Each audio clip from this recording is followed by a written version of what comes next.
Bonjour, je suis Hakim Na'lam et je vous propose ma chronique du lundi 7 avril 2025. Elle s'intitule « Je crains pour sa vie, ils vont l'accidenter ». Je ne peux pas vous cacher mes inquiétudes. À toute autre personne étrangère, je pourrais faire comme si de rien n'était, dissimuler ou pire, simuler un air tranquille. Mais pas à vous, fidèles fumeuses et fumeurs de thé. Alors oui, je vous l'avoue, je suis inquiet. J'ai le trouillomètre bloqué au niveau maximum. Au moment où le ministre français des Affaires étrangères et de l'apaisement, Jean-Noël Barrot, vient chez nous, avant que son collègue de la justice sous OQTF, Moussa Darmanin, ne s'apprête à lui emboîter le pas électoral, je tremble pour notre cher compatriote Sansal, anciennement écrivain public au ministère de l'Industrie et aujourd'hui en charge du rayon bibliothèque et atelier d'écriture dans le beau quartier populaire d'Al Harrach, dans la capitale. Il se dit que Boualem, c'est son doux prénom pour ses amis du CRIF, pourrait repartir en France. Mon Dieu, je crains pour sa vie. Au-delà du vide qu'il laissera sûrement à la bibliothèque de Beaulieu, c'est surtout son sort qui me noue l'estomac. J'en arrive à avoir des crampes à la seule idée qu'il sera livré au régime de Paris. Non, n'haussez pas les épaules et ne me regardez pas avec ces yeux qui veulent dire ce mec est devenu ma boule. Non, je ne suis pas fou. C'est juste qu'il y a du vécu derrière, tout simplement. Paris est une grande ville où un pauvre monsieur âgé et malade peut se perdre facilement. Sur quoi je me base pour affirmer tout ça? Sur l'histoire des catacombes de Paris, Bark. Dites-moi, vous qui semblez si malin, elle est où la dépouille du Marocain Mehdi Ben Barka, pour ne citer que ce grand disparu de Lutèce, la mystérieuse et troublante cité lacustre? Ah, vous la ramenez moins là.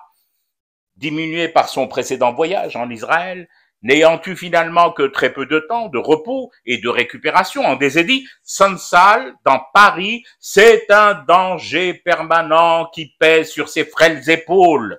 En longeant la Seine, il pourrait tomber à l'eau. Pourquoi Boualem longerait-il la Seine, me demandez-vous?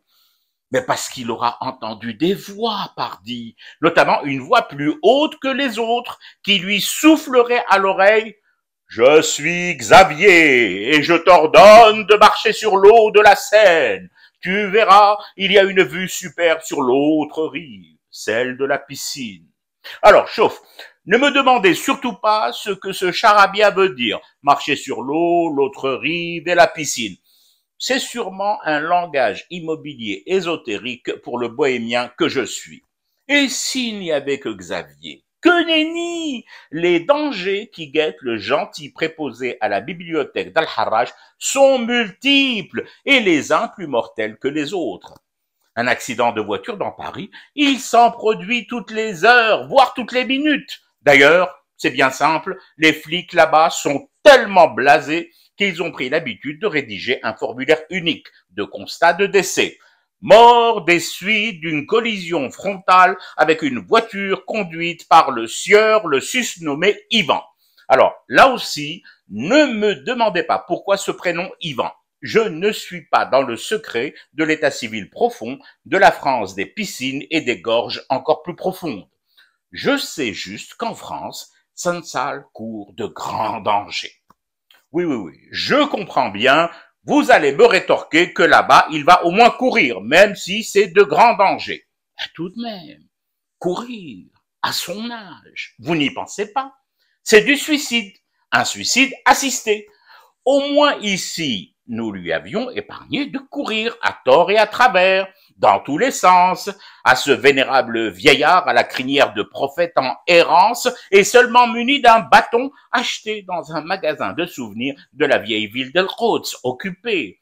Ici, il était à l'abri de toute mauvaise surprise. Il pouvait s'adonner à son occupation favorite, les livres, et communiquer aux autres colocataires l'envie et la passion de lire, de raconter des histoires sans en chercher des histoires. Mais là-bas, Ce sont les histoires qui vont le chercher, les anciennes surtout, elles vont lui coller au basque, ne plus le lâcher, comme des sangsues.